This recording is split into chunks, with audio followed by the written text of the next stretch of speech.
But I assure you that this countryman will not be running tongue for country people alone, because we want an island where there is no tongue versus country, no north versus south, but just one Tobago, where every community benefits equally, where big and small contractors benefit equally, where employment opportunities are shared equally, where the THA is not controlled by party groups, but controlled by legitimate communities. That's the kind of development we offered you. And so tonight, Tobago starts a new day for Tobago. It starts as of midnight. We wake up tomorrow with new resolve. We wake up tomorrow ready for change. PDP, family, friends who are here, I urge you, we cannot behave like those we replaced tonight. We have to do better. We are required to do better. The standard is higher for us, and it is important that that standard be raised high enough that even our friends and family in Trinidad can look on and begin to envy what we are able to accomplish in our small democracy and on our small island. Tobago, I cannot thank you enough. This win should also be a solid message to the central government, being led by a Tobago-born Prime Minister, that you cannot treat Tobagonians the way you want. We will reject that, and we have rejected that. Let this win be a strong message that Tobago has rejected your incomplete autonomy bill, and we demand more. Let this be a resounding message, a strong message, that we have rejected your notion that we are only good enough to earn $200 million per year, and we must resort to being beggars of the national purse. Let this be a strong message, Mr. Prime Minister, that we in Tobago have rejected your bullying tactics, and that the kind of bullying that is part of the political culture in Trinidad is not welcomed in Tobago.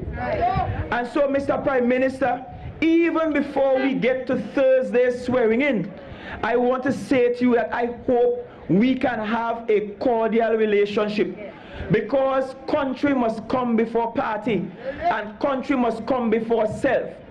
I urge you, do not spite Tobago, because the Tobagonians I know are mighty enough to also get rid of you. Let that be a warning that you ought to respond to us in a dignified manner, and that we are willing to work with you to see this island develop.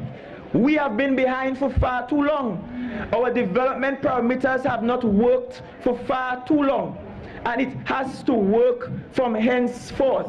And Mr. Prime Minister, we want you to share our vision.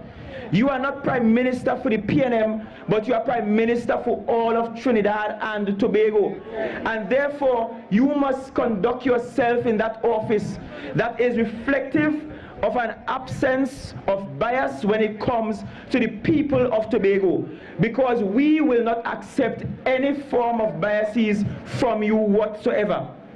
But I cannot stand here tonight and not end by thanking my family who has been around me, because very often we ignore the fact that success is never an individual story. We stand tall tonight, all 15 of us PDP candidates, because we are able to be hoisted upon someone's shoulder, because someone fought for us. Your PDP candidates, we are no big shots. We ain't come from no privileged family, but we came from humble beginnings just like you. And you, the people, have to keep reminding us of that.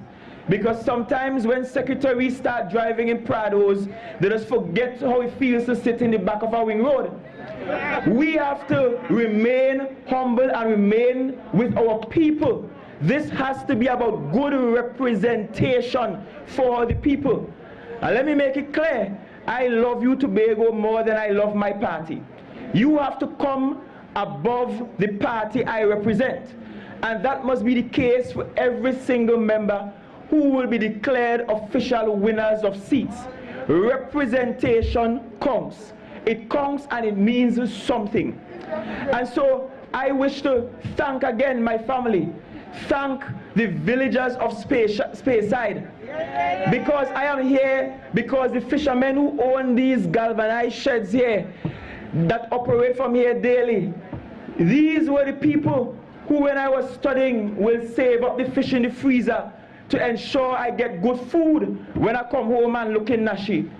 My neighbors around here acted as my surrogate parents, and when my parents couldn't afford to send me to university, couldn't afford plane tickets, my neighbors shipped in. And it's that kind of Tobagonianness we are celebrating tonight. The kind of Tobagonianness where we know about Lenhan, where we are there in joy or in sorrow for each other. That's the kind of Tobago we need to monetize. That's the kind of Tobago value we have to hold on to. The kind of Tobago that allows us to have something like a harvest festival and allow strangers into our homes. That's the kind of Tobago we have to fight to protect. That's the kind of Tobago that has to lead the way in the transformation of this island.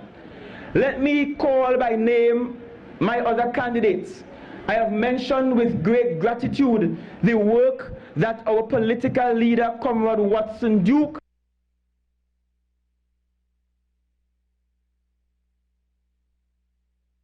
has done when it comes to this party and this revolution.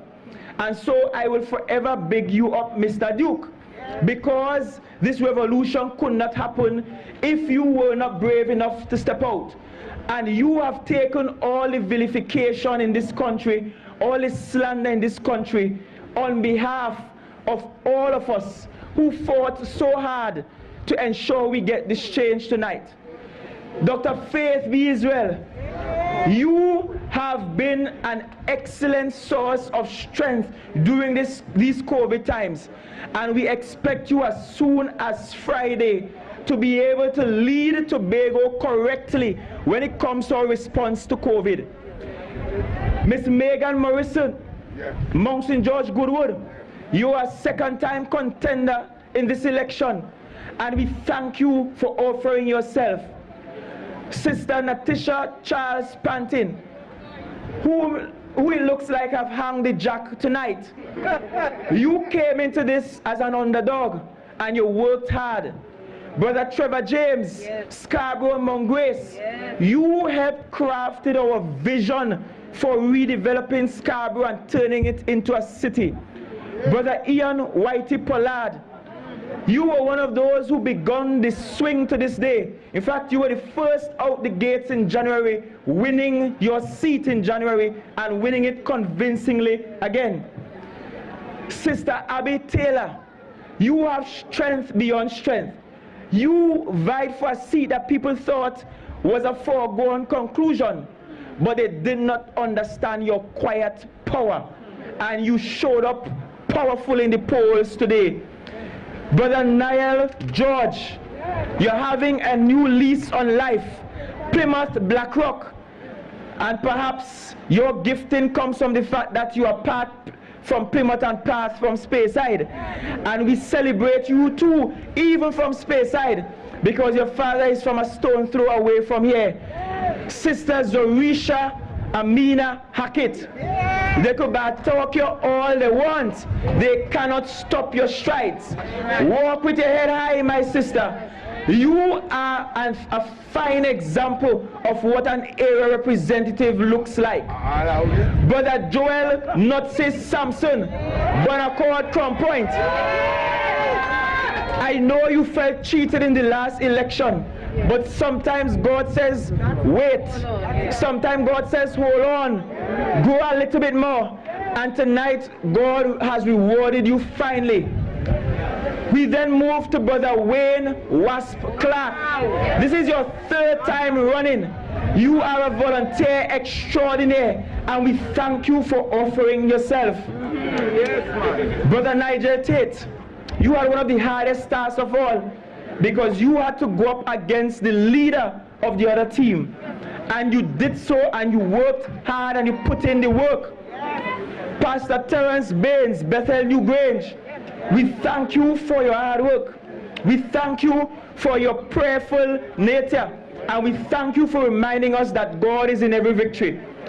Brother Sonny Craig, at this moment it looks like Boku Mount Pleasant will be having sunny days ahead. And that is a seat that has never been won by anybody but the PNM.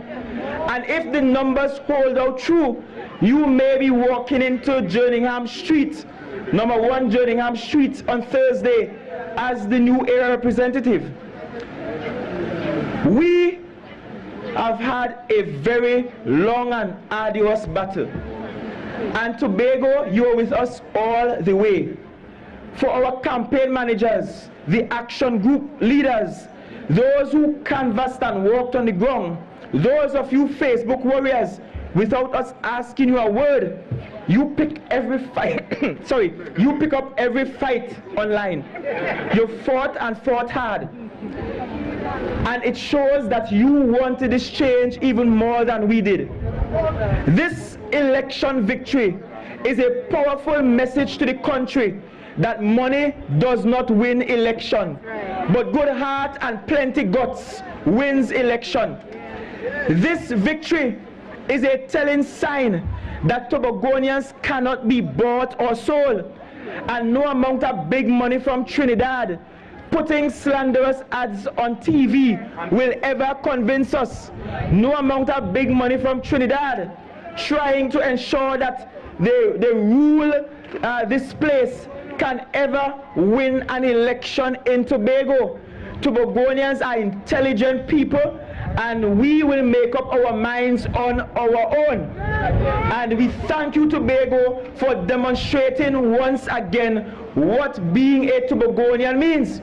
And of course, that includes those of you who have made Tobago your home for many years, who have changed your residency to Tobago. Those of you born elsewhere and living here, we include you as well.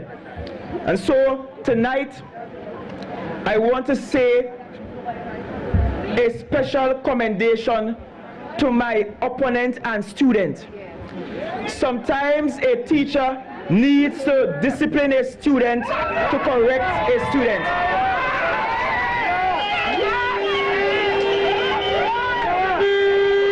But I urge you tonight, my young sister, I urge you to understand that this discipline was done in love, and that my love and respect for you has not changed, and that the Tobago I am fighting for is a Tobago that you too can be proud of, that will seek your best interests.